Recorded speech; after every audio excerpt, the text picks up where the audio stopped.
Today's show is brought to you by Hawaii Catholic Schools, now accepting future innovators, creators, and thought leaders. Apply now and give your child a 21st century education with a 12-to-1 student-teacher ratio. In-person learning available at any one of our 27 schools across the state. Visit CatholicSchoolsHawaii.org. Aloha, I'm Jen Sojot, and here are today's top Hawaii headlines from the editors at the Honolulu Star-Advertiser.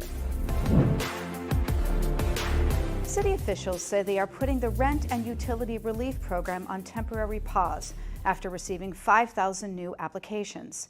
The program provides financial relief to households hit hardest by the coronavirus pandemic, helping them pay rent and/or utility bills. City officials are using the time to process applications and distribute funds to landlords and utility companies. Since April, officials say the program to date has helped approximately 7,000 Oahu households with $58 million in relief. The city expects to spend a total of $180 million for the program. City officials say they will make an announcement when they reopen applications.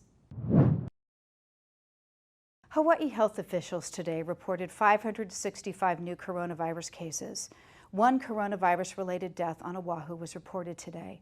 State health officials say the man was in his 80s with underlying health conditions when he was hospitalized with COVID-19. So far, 565 people have died statewide. The state's total number of cases since the start of the pandemic now stands at 57,235. Oahu saw 370 new infections, 100 on the Big Island, 70 on Maui, 17 on Kauai, and 8 Hawaii residents diagnosed outside the state. Hawaii officials say 9,520 COVID cases are considered to be active. The state saw 131 new active infections and 9 new hospitalizations today. A swarm of earthquakes was recorded Monday night at the Kilauea volcano on the Big Island. That prompted officials to raise the alert level from watch to advisory. U.S. Geological Survey's Hawaiian Volcano Observatory officials say Kilauea is not erupting.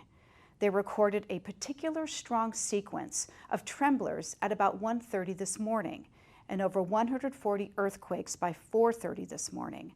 Officials say the swarm of earthquakes indicate magma may be moving beneath the southern part of the Kilauea caldera.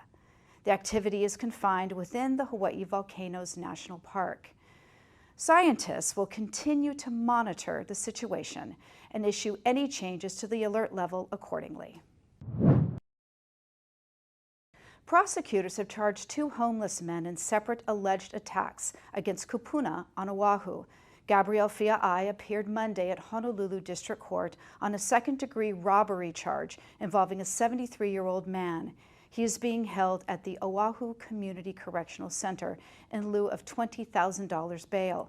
The alleged robbery happened Saturday morning at a bus stop at South Hotel Street near downtown Honolulu. Police say a homeless man used physical force to take a 73-year-old man's container of ice cream. Paramedics treated the victim, who suffered bruises to his head and arm. Police arrested the suspect on the 1000 block of Bishop Street. Fia'ai has a criminal record which includes 11 misdemeanor convictions for assault and 2 petty misdemeanor convictions for theft.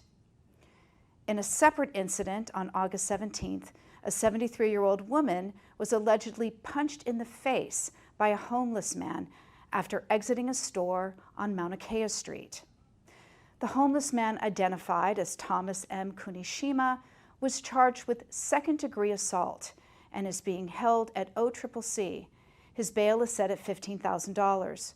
Prosecutors charged him under a new law signed last month by Governor David Ige.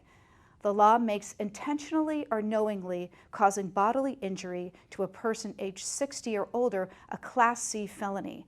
The crime carries penalties of up to 5 years in prison.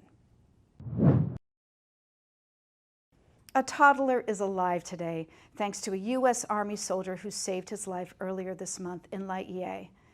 The Army says Sergeant Anthony Tunstall was visiting the Polynesian Cultural Center on August 11th when he came across a boy who fell into the Tongan Lagoon. The boy is the son of an employee, and his age was not given. The Army says the cultural center was closed to the public that day. The center's escort pulled the child's lifeless body out of the lagoon.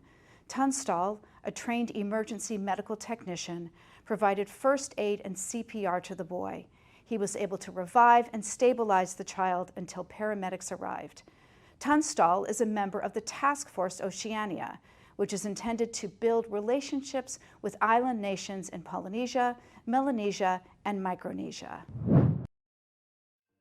For more on these stories and all the latest headlines, subscribe to the Honolulu Star-Advertiser, visit Hawaii's top source for breaking news online at staradvertiser.com, and download the Star-Advertiser mobile app. Mahalo, have a great day, and we'll see you back here tomorrow. Today's show was brought to you by Hawaii Catholic Schools, inspiring minds, sharing faith. Go to CatholicSchoolsHawaii.org today for more information on our 27 schools statewide. We accept applications and enroll students year-round.